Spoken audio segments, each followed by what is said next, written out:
2 tahun lalu, seminggu selepas majlis Fatin. Selepas ini, Fatin akan mengikut Haziq ke Sarawak kerana lelaki itu dipindahkan kerja di sana. Memang sebelum kahwin lagi, mereka sudah berbincang. Seronok Akira melihat Fatin yang bebas bersama dengan suaminya ke mana sahaja. Sedangkan dirinya nak keluar dengan Radin pun terpaksa tipu kedua-dua orang tuanya. Akira memandang telefon bimbit. Sejak tadi dia asyik menanti telefon bimbit itu menyala. Selimut ditarik dan mata Akira mula nak lelap. Tiba-tiba bunyi gegaran pada telefon bimbit. Tak sempat bagi salam, terus Akira menjawab. Dia meluahkan segala perasaan yang dirasakan sekarang. Rasa rindu dan bahagia dengan Radin. Segala percakapan dari mulut Akira membuatkan Radin teruja dan dia tahu isterinya sayangkan dia.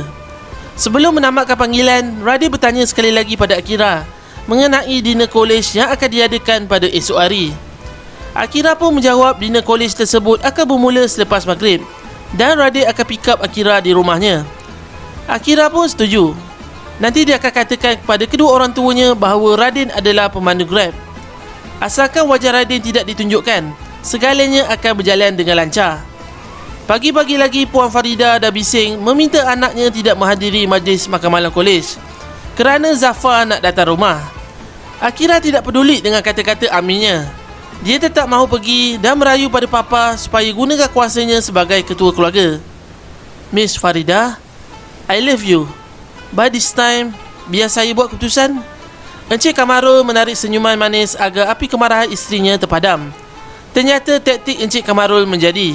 Ombakan dada Puan Farida yang deras mulai perlahan. Akira bersiap-siap untuk pergi ke majlis makan malam kolej bersama suaminya. Kereta Radin terus datang di depan rumah dan berjemput Akira.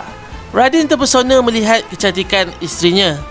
Kemudian Akira beritahu pada suaminya bahawa Zafar nak datang rumah pada malam itu. Radin fikir mungkin Akira tergesa-gesa nak balik ke rumah. Namun tidak. Akira mahu meluangkan masa bersama orang yang disayang. Selepas majlis makan malam kolej, mereka berdua tidak terus pulang ke rumah. Sebaliknya Radin membawa Akira di tepi tasik untuk mengatakan sesuatu kepadanya. Bila dah sampai, Radin mengajak Akira menari dengannya. Segan silu Akira dibuatnya. Akhirnya Radin meluahkan perasaan terhadap Akira dalam bahasa Urdu. Saya mencintai awak. Memang Akira tidak salah dengar.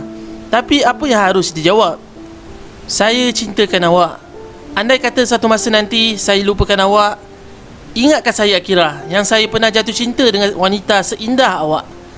Akira terus terjaga apabila mengalami mimpi buruk tentang Radin. Berkali-kali dia beristighfar. Melihat dres hitam yang terletak pada kerusi membuatkan Akira sedikit lega. Sekurang-kurangnya apa yang berlaku malam tadi bukannya mimpi. Dia benar-benar menari dengan Radin dan lelaki itu telah meluahkan perasaan kepadanya.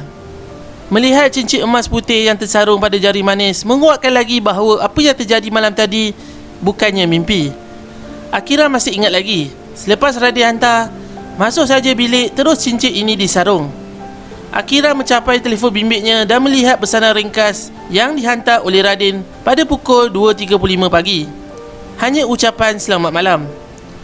Tiba-tiba Encik Kamarul datang masuk ke bilik Akira dan memberitahu Aunty Syamila telah meninggal dunia. Akira terkejut dan fikirannya terlupa sekejap tentang Radin. Aunty Syamila adalah mak saudara yang agak rapat dengannya. Memang umurnya sudah lanjut. Namun Akira tidak menyangka seawal ini dia akan pergi. Mereka sekeluarga cepat-cepat bersiap berkemas dan akan bertolak ke Pakistan pada pukul 6 petang. Tiket kapal terbang telah dibeli oleh Zafar. Setibanya di KLIA, mereka terus mencari keluarga Zafar untuk sama-sama daftar masuk. Ketika ini Akira tidak sedap hati kerana kali terakhir Radin dalam talian pada jam 2.40 pagi. Takkan Radin masih belum bangun tidur lagi?